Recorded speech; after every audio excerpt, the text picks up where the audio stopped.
د اونۍ بحث. د اونۍ بحث هغه نظام چې د الهي هدایت سرچینه واخلي هغه د بشر دپاره د هرې نګاه څخه خیر دی. د اونۍ بحث خپرونه کې په روانو چارو، تودو مسایلو له دیني علماو، روڼاندو او قومي متنفذینو سره بحث. د بشر اساسي حقوق په اسلامي نظام کې تضمین او تأمین دي. یو سړی د یو عالم دی دې ته ګوته ونیسي چې دا پلانکې جزا تاسې وضع کړې ده، دا خو د الله د جانبه څخه نه دي، دا جزاګانې خو موږ نه دي وضع کړي. بعضو مشرانو د واک د بقا په خاطر باندې ځینې ټولنې جوړولې چې هغو به د بعضو قومو پر ضد باندې کار کوي، مګر الحمدلله هغه اوس له منځه تللي دي. دا خپرونه هره سه شنبه ماخصن 8 بجې له خبري ټولګي وروسته، بیا ځلې چهار شنبه د سهار 9 بجې له خبري ټولګي وروسته.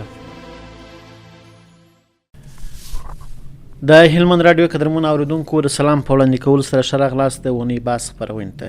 د اونۍ بحث خپرونه کې په دې وروستیو کې د وروستیو سیلابونو له امله د ځپل شوو کورنیو سره د مرستې او همدا ډول د هغوی سره د لاسنیوي په تړاو د هلمند د پیښو په وړاندې د مبارزې د آمادګۍ له رئیس الحاج مولوي جمعه خان مستقیم صاحب سره بحث لرو. نو ښه راغلاست مستقیم صاحب. السلام علیکم ورحمت الله. په دې هیله چې ټول به جوړ او روغ یاست. نو دغه په هلمند کې چې تا پوښتنه وکړله چې په هلمند کې د بارانونو تقریبا در 500 زیات کورنۍ به زیانمن سوي، خو بیا هم الحمدلله چې ځاني تلفات نه پکښې کې لرو. نو دا کورنۍ په کومو سیمو کې ډېر تخریب شوي؟ دا په مختلفو ولسوالیو کې ډېر چې تخریب شوي وي، هغه ګرمسیل ولسوالي ورته وایي، د هغه رقم د مرجې ولسوالي ورته وایي، او لږ لږ چې وي ندالۍ ولسوالي پکښې ده، د هغه رقم د سنګین ولسوالي ده، د مساکلا ولسوالي ده. خو په دې کې بارانو کې چې یو ازنۍ زیاته لاسته راوړنه چې هغه د ځاني تلفاتو وه، هغه په 2 ولسوالیو کې الحمدلله ښه پر وخت رسېدګي وسوله. د افغانستان د اسلامي امارت له خوا څخه هغه یو لکه په ګرمسیل او بل په مساکلا کې، یعنې په مساکلا کې خو د هوایي ځواک له لارې هغه کسان وژغورل شول. الحمدلله چې د پوره هماهنګۍ او د دې ثمره وه چې د ولایت مقام او د کلي اردو په امانګۍ باندې تقریبا 40 کسانان چې په مساکلا په ولسوالۍ کې په رود کې بند پاته وه، د هوایي ځواک له خوا څخه الحمدلله وژغورل سو. او د دې ترڅنګ په ګرمسیل ولسوالۍ کې زیاتې اوبه د شپې رالې چې بیا د ساحې مسؤلینو او د ولسوالۍ مسؤلینو هغه علاقې ته ځان رسولی و چې بیا هغه هم ډېر کسانان یې ژغورلي وه، چې بیا په دې کې داسې بند ځایونه راغلي وه چې د انټرنیشنل موټرانو ته ضرورت و، هغه بیا کلي اردو څخه غوښتنه کړې وه، هغه ورکړې وه، په هغه په توسط باندې راوایستله چې هم ډېر ځاني تلفات پکښې کې راغلي وای که د مجاهدینو همکاري او کومک نه وای. که دا راته ووایاست مستقیم صاحب چې تاسو سروېګانې په کومو سیمو کې پیل کړلې؟ مثلا کله چې سیلابونه راتلل خلکو ته یې زیان اړوي یا د خلکو کورونه نړېدله، نو تاسو دغه سروېګانې یا د ستاسې فعالیتونه د کومو سیمو څخه پیل شول؟ د ګرمسیل ولسوالۍ د بیرتاکې د علاقې څخه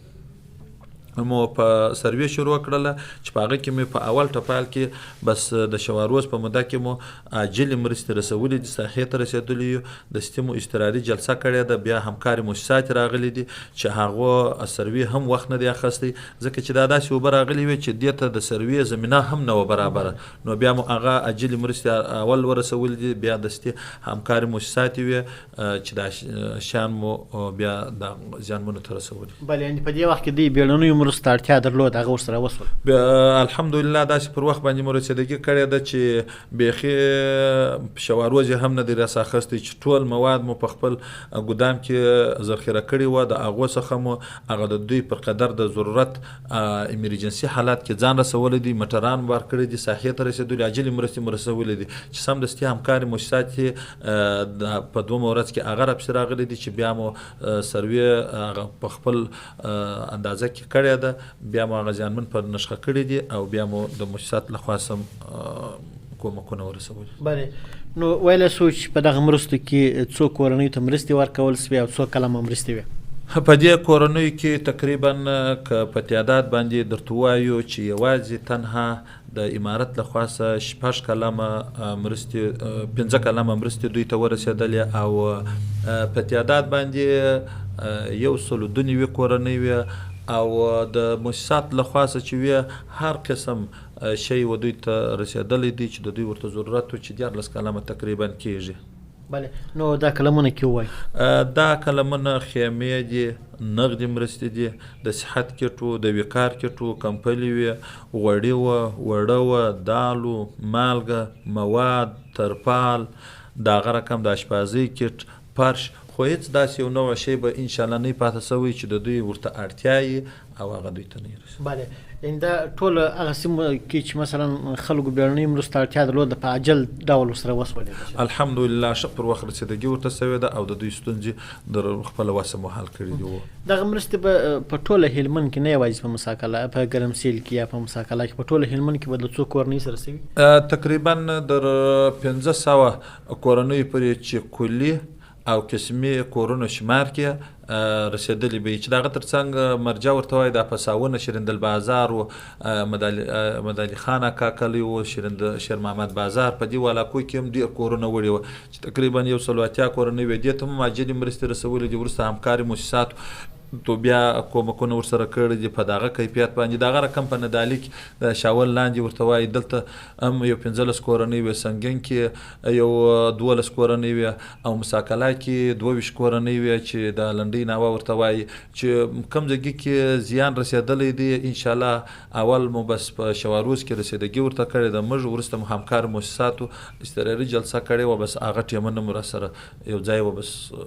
پوره مو هغه لاسنیوی کړی دی. بله مستقیم صاحب ویلی سو چې دا کورونه په بشپړه توګه ویجاړ سوي وه، د ځینو کورونو مثال چتونه یوازې ځینې نړېدلي وه او کې یو اندازه برخه نړېدلې. دا 2 قسمه کورونه وه. یو هغه وه چې په کلي ډول باندې وه، په کلي ډول چې نړېدلې وه هغه 102 کورنۍ ګرمسیل کې وه، 52 کورنۍ په مرجع کې وه، 15 کورنۍ په ندالي کې وه، 12 کورنۍ په سنګین کې وه او 22 کورنۍ په مساکله کې وه. دا هغه کورونه وه چې په کلي ډول تخریب سوي وه. خو دغه نور کورونه چې بیا وه هغه بیا په قسمي ډول باندې تخریب سوي وه چې هغو ته هم د دوی پر قدر د ضرورت د قسمي ډول کورو ته هم رسېدګي کړې ده، مرستې مو ورسره کړې ده، په کلي ډول چې تخریب سوي هغو ته هم بیخي رسېدګي. بله نو دا کورنۍ چې په کلي ډول تخریب سوي وه یا مثلا د خلکو مځکې خرابې سوي وي، کښتونه یې خراب سوي وه یا هم لمریزې هندارې ماتې سوي وي، د هغو سره ستاسو یا د مرستندویو مؤسساتو داسې دوامداره همکاري یا د هغوی په د خسارې د ورکړې په برخه کې تاسې کوم پلان لرئ؟ و الحمدلله چې دا مو در مرکزه پورې هم شریکه کړې ده او دا مو د دې مو سروي کور په کور کړې ده، خسارات مو دغه کړي دي. انشاءالله چې په پلان کې لرو چې هغه خپل در وسه پورې نور هم کومک ورسره کوو یروي نه. بله داسې ډول کورنۍ وې چې اکثره د رود تر څنګ کورونه وه، مثلا د مانده پر غاړې کورونه جوړ کړي وه، څه ډول کورونه وه چې دا زیانونه ورته اوښتلي؟ د دې په در څنګ که زه یوه خبره وکړم چې د 6 کال اوبه خو د نورو کلو په پرتله باندې زیاتې وې او دغه بیرتاکه د ګرمسیل د بیرتاکه علاقه چې ورته وایي دغه اوس څنګ سین هم تېر سوی دی، خو دا د سین اوبه نه وې، دا د دښته د اوبه پر راغلي وې. نو او په دغه کې په د مرجع په د پساوه علاقه چې د هم دښت و خو بیا هم سیلرو د خلکو جوړ کړی و، هم د اوبه د سیلرو د اتوان نه درلودی چې نورې د اوبه تېرې کې بیا د سیلرو سپنې وراوښتې وې. بله یعنې په لویه کچه خلکو تاوانونه رسول، په لویه کچه باندې مالي تلفات رسول دي، خو الحمدلله ځاني تلفات نه پکښې کې لرو. په ټول بارانو کې چې ځاني تلفات لرو هغه یو د سنګین د امان الله پر لوړه باندې دلته یو کاریز ورته وایي، په دغه کې یو 2 چته رالوېدلې وه چې په هغه کې 6 زخمیان او 3 شهیدان لرو. بله هغه هم د ټول د یوې کورنۍ غړي وه؟ هغه ټول د یوې کورنۍ غړي وه او یو دانه په مرجع عبیدالله کول ورته وایي چې دلته یو بدنه رانړېدلې وه، ماشوم شهید سوی و. نور الحمدلله ځاني تلفات نه لرو. بله یعنې دا د امنیتي سرتیرو یا د ځایي ادارې د هڅو ثمره وه چې د ځایي تلفاتو مخنیوی وشو. دا الحمدلله د افغانستان اسلامي امارت د مسؤلینو ثمره وه چې لله الحمد زه خو په د بیړني حالات کې وم چې هیڅ دا توپیر یې ما نسو کولی چې دا اوس د دې کار مسؤل زه یم که دی دی دا اوس ما دوی په یوه اداره کې که په جلا جلا اداره کې نو دا د دوی پوره همغږي او د دوی فداکاري وه په خپل مسؤلیتو کې چې د خلکو ژوند یې داسې وژغورئ چې لله الحمد هیڅ ځاني تلفات نه لرو. ما مخکې یادونه وکړه که چیرې د دوی همکاري نه وای په مساکلات کې بیا در 10 زیات نفر وړي وای او په دغه کې به در 100 زیات در 200 بیا زیات وړي وای په ګرمسیل بیا تاکا کې خو هغه چې موږ کله هغه ځای ته ځان رسوي الحمدلله مسؤلینو داسې کول لکه دا چې در سره دوی وظیفه وي. بلې د ځایي مسؤلینو همکاري ستاسو سره زیاته وه الحمدلله در حد زیاته وه. بلې او په داسې حال کې بیا همکاري ته زیاته اړتیا هم لیدل کېږي ډېره اړتیا لیدل کېږي. موږ خو هغه خپل وظیفې ته پوره متوجه وو خو بیا هم متاسفانه چې در اوس به مې تېرېدله زیاته وه مشکلات زیات وه خو هغه لله الحمد دوی داسې کول چې موږ به ساحې ته ورغلو لکه زموږ مسؤلیت چې نه یا د دوی خاص یا په یوه اداره کې یو ځای سره ورغلو. د نور کلونو په پرتله د اساس کال چې کوم سیلابونه راغلي وه ډیر شدید نه و سیلابونه؟ ډیر زیات و د نورو کلو سره چې په پرتله کې د 6 کال اوبه زیاتې وې. حاج مستقیم صاحب مرستندوی مؤسسات تاسو سره په داسې بیړنیو حالات کې څومره همکاري لري یا څومره تاسو پر دې باندې دا تسلط او دا واک لري چې په داسې حالاتو کې د سې سره ملاتړ وکړي همکاري وکړي؟ موږ خو الحمدلله د مؤسساتو سره ښه پوره هماهنګي لرو او دا مې دوامدار ساتلې ده بغیر د بیړني حالاتو څخه هم میاشتنۍ نوبتي اضطراري غونډه لرو خو خصوصا په بیړني حالات کې موږ داسې تسلط لرو چې بیخي په یو ساعت کې هم سره راټولیږو په بیړني حالات کې هم پریکړه کېږي هم ټیمونه جوړېږي هم ساحې ته ځي. دا د مؤسساتو د همکاري یو بیلګه ده چې هماهنګي ورسره لرو. بله او که دا راته ووایاست چې مرکزي ادارې په دې برخه کې تاسو ته هدایات څه وو مثلا ستاسو د ملي ادارې د خوا څخه؟ زموږ ملي ادارې د خوا څخه الحمدلله او هغه داسې پوره توجه یې وه بلکې یوازې هلمند ته نه هر ولایت ته که زموږ د معلوماتو پر اساس باندې چې موږ ته اضطراري روپۍ هم ایښي دي او د دې تر څنګ باندې په مواد هم راته ایښي دي خوراکي او غیر خوراکي توکي چې هغه په دې وخت کې بیا هر پر 10 دقیقې که نه وایم بیخي په نیم ساعت کې تعقیبولو چې راسن را سره په لای کې و چې راته ویله چې د ډاډ راکوي چې کم شي ته په کم وخت کې په کم ځای کې ضرورت یې غږ کوي او دغه رقم الحمدلله ولایت مو داسې رهبري کول ولایت مقام چې بیخي په هر قسم مشکل چې مخ ته مراجع که ستاسو د ستونزو د حل توان نه ولرئ پر موږ باندې غږ کوئ نو د دوی هم بس پوره راته توجه او پوره تعقیبولو. بله تاسو تیر کال د سیلاب ځپلو کورنۍ سره فکر کوم چې هم مرستې کړې وې خو هغه مرستې به د 6 کال په پرتله زیاتې نه وې؟ نه د 6 کال د پر زیاتې دي خو د 6 کال د په د اوس پیلن د دغه یو ټپال د کېږي خو په پروش کال کې هم سیلابونه رااله هم دغه رقم د مهاجر و هم دغه رقم د زیانمن کسانان و چې هغه تقریبا 2200 کورنۍ ته موږ مرسته رسولې ده په تیر کال کې د افغانستان اسلامي امارت لخوا څخه. دا په دې کې سیلاب ځپلي هم شامل و او د پاکستان او ایران هیواد څخه جبري راغلي کډوال هم شامل و چې په دې کې ټوله وه هم زیانمن هم دغه رقم سیلاب ځپلي. بله او کله چې کډوال راتلل مثلا د ډیورن کرښ د غاړې دې خواته راوښتل هلته ستاسو ټیمونه وه د سروې لپاره؟ هلته زموږ ټیم په هغه وخت کې هلته موږ یو کمیټه لرو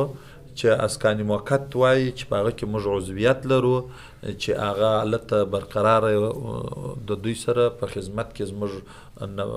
استازي هلته وجود درلودی د اوله څه بیا اندر ده اوس. بله داسې ویل کېږي چې تاسو په یو شمېر سیمو کې چک ډیمونه جوړ کړي دي د دغه چک ډیمو په اطلاع که تاسو موږ ته معلومات راکړئ؟ اوه چک ډیمونه مو په مختلفو ولسوالیو کې جوړ کړي دي لکه د باغرام ولسوالي ده هلته مو چک ډیم جوړ کړی دی او د هغه رقم د نوزاد په ولسوالۍ کې په خواجه جمال، تورخان، بادخانه دغه مې جوړ کړی دي. دغه رقم په سنګین ولسوالۍ کې د کانګیانو مانده ورته وایي، دلته چې دغه واله یې غورځولې وه دغه مو جوړه کړې ده. د دې تر څنګ مو دغه رقم نور داسې ځایونه چې پکښې کې راځي د یو پل و پلچک کې دغه انکشافي پروژې هم مخته ورسره وړو. بله، دا ستاسو خپله په کورنۍ بودجه ترسره کوئ که د مؤسساتو ملاتړ هم درسره دی په دې باندې؟ نه، دا موږ په خپل د اسلامي امارت په بودیجه د هغه خوا سره راکول کېږي، د افغانستان د اسلامي امارت د خوا سره راکول کېږي او بیا موږ دا کارونه کوو. بله، ستاسو سره چې کوم ملاتړي مؤسسات کار کوي هغه یوازې مثلا د طبیعي پیښو له امله د زیانمنو کورنیو سره مرسته کوي که په بیا رغنیزو کارو کې هم ستاسو سره ونډه اخلي؟ یا غونډه اخلي. لکه د مثال په طور اوس په دغه 1405 کال کې په 1404 کال کې منظوري راغلې ده چې IOM ورته وایي چې دا تقریبا 11 پروژې لري چې اوس یې عملي طور کارونه شروع شوي دي په مختلفو ولسوالیو کې چې چک ډیمونه دي او اسنادي دیوالونه دي. په دې برخه کې هم ښه پوره رواب لري، یوازې تنها سیلاب ځپلو کې همکاري نه راسره کوي په دې کې. بله، چک ډیمونه تاسو اکثره په کومو سیمو کې جوړوئ؟ مثلا شرایط مو څه دي؟ موږ چې دا چک ډیمونه کله د جوړوو هغه موږ وچې ولسوالۍ ته، یعنې د مثال په طور باندې چې وچکالۍ ځپلي کې مثال درته وایم لکه نوزاد ولسوالۍ ده، بغنۍ دی، واشیر دی، دغه رقم باغران دی، مساکلا ده، دا زمینداور علاقې دي. نو په دغه کې ډېر کوشش کوو دغه نورې ولسوالۍ چې دي په دې کې متوجه داسې ډېره نه ده لکه خاص کر دغه وچکالۍ ځپلو ولسوالۍ. بله، یعنې ستاسو کوشش هم دا دی چې هلته اوبه مثلا ذخیره سي باید بې ځایه ولاړې نه شي تر څو د وچکالۍ په مخنیوي کې خپل رول ادا کړي؟ بالکل، و همداسې دغه مو هدف دی. د طبیعي پیښو له امله د زیانمنو شویو کورنیو حالات اوس تاسې اخلئ؟ مثلا په ډېری سیمو کې به داسې کورنۍ وي چې تاسو سروې نه ورته رسېدلې دي زیانمن شوي، د هغو سره بیا تاسو څه پلان لرئ د مرستو؟ لله الحمد د ټول ولسوالیو کې چې زموږ د معلوماتو پر اساس باندې به داسې څوک نه وي پاته چې انشاءالله العزیز چې د ده به کور د بین تللی دی به فی الحال و عاجلو مرستو ضرورت لري او موږ به رسیدګي نه یې کړې. هغه په دې اعتبار چې موږ ښه پوره هماهنګي د ولسوالۍ د مسؤلینو سره لرو چې داسې یو کور ما یادونه درته وکړله چې اوس مثال په سنګین کې 11 کوره 12 کوره د بین ځي موږ رسیدګي ورته کوو. د هغه رقم که درته وایم چې په دېشو کې یو 3 کوره بې ځایه سوي دي موږ رسیدګي ورته کړې ده. داسې چې په هغه کلي ډول باندې دوی د مشکله سره سرای د بین تللی موږ رسیدګي ورته کړې ده او دغه نور تاوانونه چې رسېدلي دي مالي تاوانونه هغه هم اوس په لیسو اخته یو په سروي اخته یو انشاءالله چې چمتو به وکړو بیا به د مرکز سره دې شریک. بله، یعنې دغه مالي تاوانونو څخه منظور دا دی چې مثلا ځینې شمسي هندارې ماتې شوي، مثلا د ځینو بادو په وسیله باندې د خلکو لمریزې هندارې ماتې شوي وي، یا ځینې ځایو کې سیلابي اوبو د خلکو کښتونه له منځه وړي. هدف مو دا دی؟ هدف مو په دې کې دغه دوه دا شیان دي. یو ملا دا هم دی چې په کوم ځای کې یو پلچک غورځېدلی یا یو سړک پرې شوی یا د مثال په طور باندې یو ماندی پر یو ځای باندې راغلی، د دغه شمسیانو او دغه رقم د دې زراعت د کښتو چې یا د برمو چې دا خساره راټولو د دې تر څنګ مدام په پام کې دي چې داسې ځایونه یې چې هغه پل و پلچک و سړک غورځول د سیلابي اوبو د امله غورځول شوی، د خلکو مشکلات ورسره لاس و ګریوانې د مشکلاتو سره دا هم په پام کې لرو چې ویره راوجوړي. یعنې ستاسو منظور دا دی چې په دې برخه کې که سړک وران شوی وي مثلا پلچک وران شوی وي دا هم جوړوي؟ بودجه د اسلامي امارت بودجه ده که د مرستندویو مؤسساتو؟ یا دا د اسلامي امارت له خوا څخه دا پیسې راکول کېږي چې زموږ د مرکز څخه زموږ وزیر صاحب راته ویلي دي چې داسې ځایو پسې وګورئ که چیرې داسې ځایونه وه چې هغه د سیلاب له امله د اوبو متضرر شوي، هغه که پلچک وي که یو پل وي که یو سړک وي، هغه چې زه پیسې درکوم تاسو یې جوړ کړئ. اوس هم مستقیم صاحب د سیلابو د راتلو احتمال یا خطر شته؟ فی الحال څه اټکل شته، نو انشاءالله چې ډیر به زموږ داسې هلمند نه وي پکښې کې، خو بیا هم د باد، طوفان، دوړو اټکل شته. بله تاسو کوي خو د خلکو سروې کول لاغو سره مرستې کول دي تر څنګه خلکو ته د سیلابو څخه د ځان ژغورنې لپاره څه ډول پوهاوی ورکوي؟ موږ د دې تر څنګ چې دا سروې وکړو او په کم وخت کې د عاجلې مرستې مو رسولې د دې تر څنګ مو ټولو ته دا پوهاوی ورکوي چې دغه ستاسې ژوند او زندگی تیرول په یو ځای کې هغه